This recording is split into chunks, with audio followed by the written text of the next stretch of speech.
व्यास जी कहते हैं, जगत के पिता भगवान शिव, जगत की माता कल्याणमयी माँ पार्वती तथा उनके पुत्र श्री गणेश भगवान को नमस्कार करके हम इस पुराण का वर्णन करते हैं। एक समय की बात है, नैमिषारण्य में निवास करने वाले शौनक आदि सभी मुनियों में उत्तम भक्ति भाव के साथ सूत जी ने पूछा। ऋषिवर बोले, हे महाभाग सूत जी, विद्वेश्वर संहिता की जो साध्य साधन खंड नाम वाली शुभ एवं उत्तम कथा है, उसे हम लोगों ने सुन लिया है।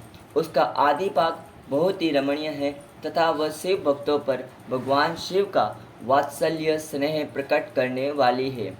विद्वान, अब आप भगवान शिव के परम उत्तम स्वरूप का वर्णन कीजिए, साथ ही शिव और पार्वती के दिव्य चरित्रों को पूर्ण रूप से श्रवण कराइए।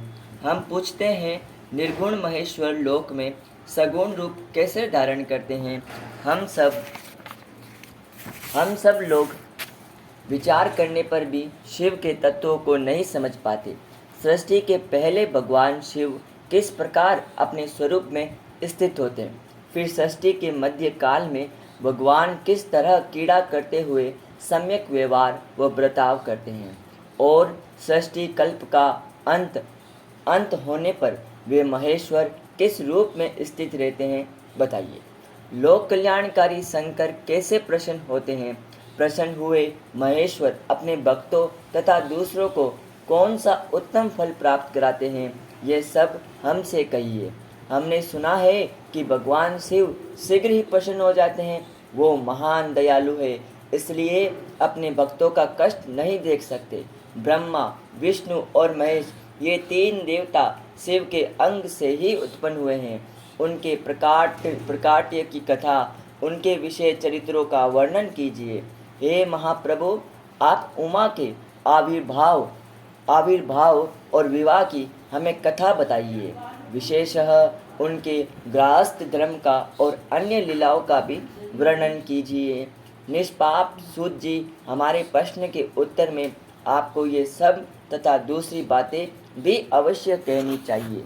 सूत जी ने कहा, हे महान मुनीश्वरों, आप लोगों ने तो बहुत ही बड़ी उत्तम बात पूछी है। भगवान सदाशिव की कथा में आप लोगों की जो आंतरिक निष्ठा हुई है, उसके लिए आप धन्यवाद के पात्र हैं। हे ब्राह्मण जनों, भगवान शंकर का गुणानुवाद सात्विक, राजस और तामस, ये तीनों ही प्रकृति में मनुष्य को सदा आनंद प्रदान करने वाला है। पुरुषों की हिंसा करने वाला निष्ठुर कसाई के सिवा दूसरा कौन पुरुष उस गुणानुवाद को सुनने से ऊब सकता है? जिनके मन में कोई तृष्णा नहीं है, ऐसे महात्मा पुरुष भगवान शिव के उन गुणों का ही ज्ञान करते रहते हैं, क्योंकि वह गुणावली संसार रूपी रोग की दवा है।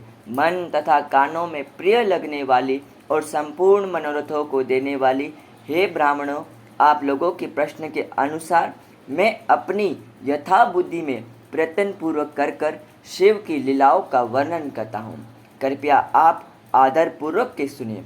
जैसे आप लोग पूछ रहे हैं, उसी प्रकार एक बार देवर्षि नारद जी ने अपने शिव रूपी भगवान विष्णु जी से प्रेरित होकर अपने पिता से पूछा था।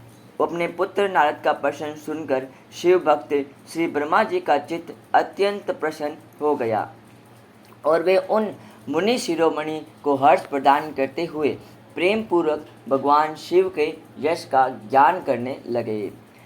अब भगवान ब्रह्मा जी आपरे पुत्र नारद जी ने भगवान शिव री लीलाएं बतावे। भगवान ब्रह्मा जी कहीं के वे सुन। भगवान ब्रह्मा जी बोलते हैं, एक समय की बात है, हे मुनि शिरोमणि विप्रवर, नारद जी ने ब्रह्मा जी के पुत्र विनीत चित्त जो तपस्या में मन लगाया है, हिमालय पर्वत में कोई एक गुफा थी जो बड़ी शोभा से संपन्न दिखाई देती थी। उसके निकट देव नदी गंगा निरंतर वेग पूर्वक बहती थी। वहाँ एक महान दिव्य आश्रम था जो नाना प्रकार की शोभाओं से सुशोभित हुआ था। दिव्य दर्शी नारद जी तपस्या करने के लिए उसी आश्रम में गए। उस गुफा को देखकर मुनिवर नारद जी बड़े प्रसन्न हुए और सुदीर्घ काल तक वहाँ तपस्या करते रहे। उनका अंतःकरण पूर्णतः शुद्ध था। वे दृढ़तापूर्वक आसन बांधकर मौन होकर प्राणायाम पूर्वक समाधि में स्थित हो गए। हे ब्राह्मण लोगों, उन्होंने वह समाधि लगाई जिसमें ब्रह्मा का साक्षात्कार कराने वाला अहम ब्रह्मास्मि, मैं ब्रह्मा हूँ, यह विज्ञान प्रकट होता है। हे मुनिवरों, नारद जी जब इस प्रकार तपस्या करने लगे तो उस समय यह समाचार पाकर देवराज इंद्र कांप उठे। वे मानसिक संताप से विह्वल होकर वे नारद मुनि मेरा राज्य लेना चाहते हैं, मन ही मन ऐसा सोचकर इंद्र ने उनकी तपस्या में विघ्न डालने के लिए प्रयत्न करने की इच्छा की। उस समय देवराज ने अपने मन में कामदेव का स्मरण किया। स्मरण करते ही कामदेव उनके समक्ष प्रस्तुत हो गए। महेंद्र ने उन्हें नारद जी की तपस्या में विघ्न डालने का आदेश दे दिया। यह आज्ञा पाकर कामदेव वसंत को साथ लेकर बड़े गर्व से उस स्थान पर गए और अपना उपाय करने लगे। उन्होंने वहां शीघ्र ही अपनी सारी कलाई रच डाली। वसंत में भी मंद मत होकर अपना प्रभाव उनके प्रकार से प्रकट किया। हे मुनिवरों, कामदेव और वसंत के अथक प्रयत्न करने पर भी नारद मुनि के चित्त में विकार तक उत्पन्न नहीं हुआ। महादेव जी के अनुग्रह से उन दोनों का गर्व चूर्ण चूर्ण हो गया। सौनक जी आदि महर्षियों, ऐसा होने पर जो कारण था उसे अब आप आदर पूर्वक सुनो। हे महादेव जी की कृपा से ही नारद मुनि पर कामदेव का किसी प्रकार का कोई प्रभाव नहीं पड़ा। पहले उसी आश्रम में काम शत्रु भगवान शिव ने उत्तम तपस्या की थी और वहीं उन्होंने मुनियों की तपस्या का नाश करने वाले कामदेव को शीघ्र ही भस्म कर डाला। उस समय रति ने कामदेव को पुनः जीवित करने के लिए देवताओं से प्रार्थना की। तब देवताओं ने समस्त लोकों का कल्याण करने वाले भगवान शंकर से याचना की। उनके याचना करने पर ही वे बोले, देवताओं, कुछ समय व्यतीत होने के बाद कामदेव जीवित हो जाएंगे, परंतु यहाँ उनका कोई उपाय नहीं चल सकेगा। अमरगण यहाँ खड़े होकर लोग चारों ओर जितनी दूर तक की भूमि का नेत्र से देख पाते हैं, वहाँ तक कामदेव के बाणों का कोई प्रभाव नहीं चल सकेगा। इसमें किसी प्रकार का कोई संशय नहीं है। भगवान शंकर की इस उक्ति के अनुसार उस समय वहाँ नारद जी के प्रति कामदेव का निजी प्रभाव मिथ्या में सिद्ध हुआ था। वे शीघ्र ही स्वर्गलोक में इंद्रदेव के पास लौट गए। वहाँ कामदेव ने अपना सारा वृतांत और मुनि का प्रभाव कह सुनाया।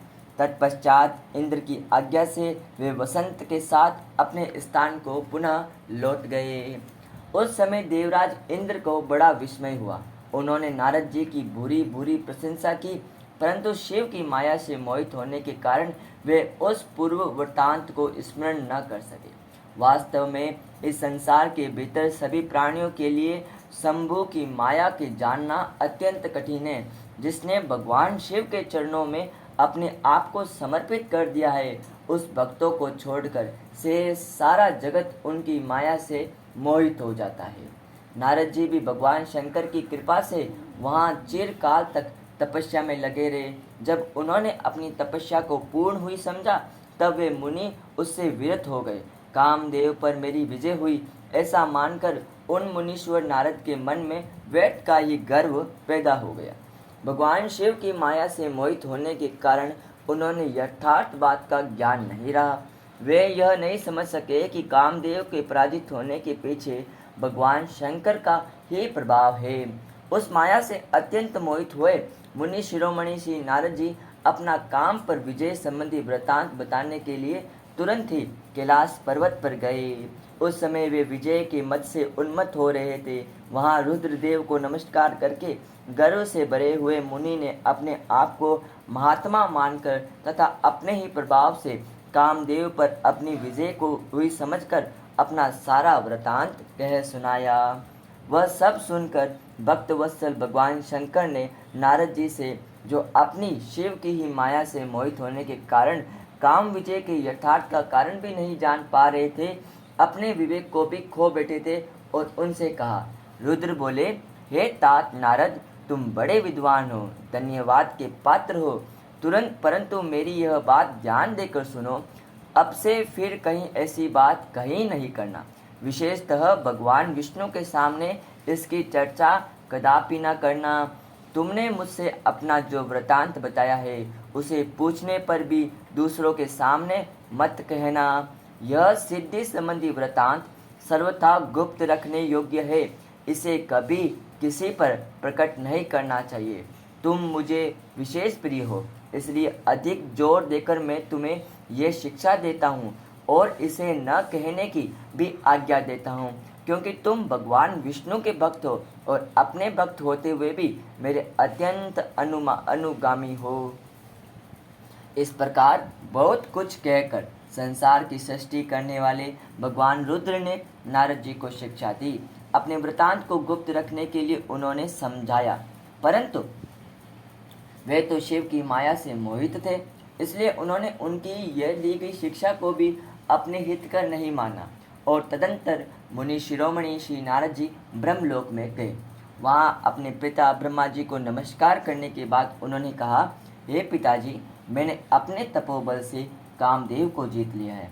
उनकी यह बात सुनकर ब्रह्मा जी भगवान शिव के चरणार विंदों को चिंतन किया और सारा कारण जानकर अपने पुत्र को यह सब कहने से मना किया, परंतु नारद जी शिव की माया से मोहित थे, अतएव उनके चित्त में यह मद का अंकुर जम गया था, उनकी बुद्धि मारी गई थी। इसलिए नारद जी अपना सारा वृतांत अंत में भगवान विष्णु के सामने जाकर अपने ही भगवान से कहने लगे और वहाँ शीघ्र पहुंचकर विष्णु लोक में गए। नारद मुनि को आते देखकर भगवान विष्णु बड़े आदर से उठे और शीघ्र ही आगे बढ़कर उन्होंने मुनि को हृदय से लगा लिया। मुनि के आगमन का क्या हेतु है, यहाँ उन्हें पहले से ही पता होता है। नारद जी अपने आसन पर विराजकर भगवान शिव के चरणार बिंदों को चिंतन करके श्री हरि ने उनसे पूछा। भगवान विष्णु बोले, हे तात, कहाँ से आते हो? कहाँ किस लिए तुम्हारा आगमन हुआ है? हे मुनिवर श्रेष्ठ, तुम धन्य हो, तुम्हारे शुभागमन से मैं पवित्र हो गया। भगवान विष्णु का यह वचन सुनकर गर्व से भरे हुए नारद मुनि ने मद से मोहित होकर के अपना सारा वृतांत बड़े अभिमान के साथ कह सुनाया।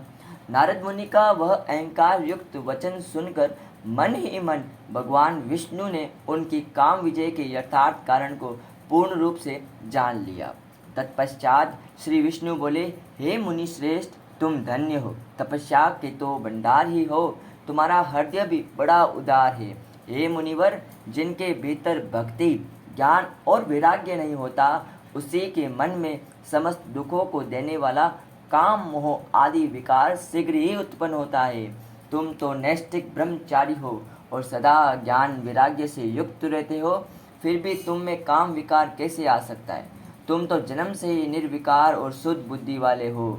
श्री हरि की कही हुई ऐसी बहुत सी बातें सुनकर मुनि शिरोमणि नारद जी जोर जोर से हंसने लगे और मन ही मन भगवान को प्रणाम करके इस प्रकार बोले। नारद जी ने कहा, हे स्वामी, जब मुझ पर आपकी कृपा है तब बेचारा कामदेव अपना क्या प्रभाव दिखा सकता है। ऐसा कहकर भगवान के चरणों में अपना मस्तक झुकाकर इच्छा अनुसार विचरने वाले नारद मुनि वहाँ से चले गए। ओम नमः शिवाय। आज के शिव पुराण का अध्याय पूर्ण हुआ। कल आगे इससे आगे के अध्याय को जानेंगे। बोलिए शंकर भगवान की जय हो। हे शंकर महाराज, आज के शिव पुराण में आपकी प्रेरणा से आज का अध्याय पूर्ण हुआ। इसमें किसी भी प्रकार की गलती हो तो क्षमा कीजिएगा। हे शंकर महाराज, जो भी इसे पढ़े सुने उसको यथा उचित फल प्रदान करे, सभी प्रकार के संकट, रोग, कष्टों को हर कर सुख शांति, धन धान्य संपदा के साथ आपकी कृपा दृष्टि विराजमान करे। बोलिए शंकर भगवान की जय हो। उमा की जय हो। गणेश भगवान की जय हो। कार्तिकेय की जय हो। महर्षि वेद व्यास की जय हो। सूजी महाराज की जय हो। नमः पार्वती पते हर हर हर महादेव। शंभु शंभु। ओम नमः शिवाय।